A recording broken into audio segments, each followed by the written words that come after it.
ખામેનાઈના મોત પર હાલ ઈરાની રાષ્ટ્રપતિનું પણ મોટું નિવેદન સામે આવી રહ્યું છે। આ મુસ્લિમો વિરુદ્ધ યુદ્ધની જાહેરાત હોવાની પણ રાષ્ટ્રપતિ દ્વારા વાત કરવામાં આવી છે। ખામેનાઈની હત્યા ઇસ્લામી દુનિયા સામે પરીક્ષા હોવાની પણ પેઝેશકિયન રાષ્ટ્રપતિ દ્વારા વાત કરવામાં આવી છે। ગત રોજથી આ ત્રીજા વિશ્વયુદ્ધ જેવી પરિસ્થિતિનું નિર્માણ થવા પામ્યું છે। 1200 જેટલી મિસાઇલો દ્વારા હુમલો કરવામાં આવી રહ્યો છે ઈરાન પર, અને ઈરાન પણ તેનો વળતો પ્રહાર કરી રહ્યું છે। ત્યારે આ બધાની વચ્ચે રાષ્ટ્રપતિ દ્વારા પણ સત્તાવાર નિવેદન આપવામાં આવી રહ્યું છે। રાષ્ટ્રપતિએ કહ્યું છે કે આ મુસ્લિમો વિરુદ્ધ યુદ્ધની જાહેરાત કરવામાં આવી છે અને ખામેનાઈની હત્યા કરી ઇસ્લામી દુનિયા સામે પરીક્ષા હોવાની પણ તેઓએ વાત કરી છે।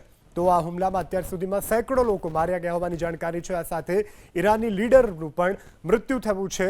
જે બિલ્ડિંગ પર હુમલો થયો હતો તે દરમિયાન એક મહત્વપૂર્ણ મીટિંગ ચાલી રહી હતી। તે દરમિયાન ખામેનાઈ હતા, તેઓના પરિવારના અનેક સભ્યો હતા, જેમાં તેમની પુત્રી, જમાઈ અને પૌત્રી પણ હતા, જેઓ આ હુમલામાં માર્યા ગયા છે। ત્યારબાદ રાષ્ટ્રપતિએ કહ્યું છે આ મુસ્લિમો વિરુદ્ધ યુદ્ધની પરિસ્થિતિનું નિર્માણ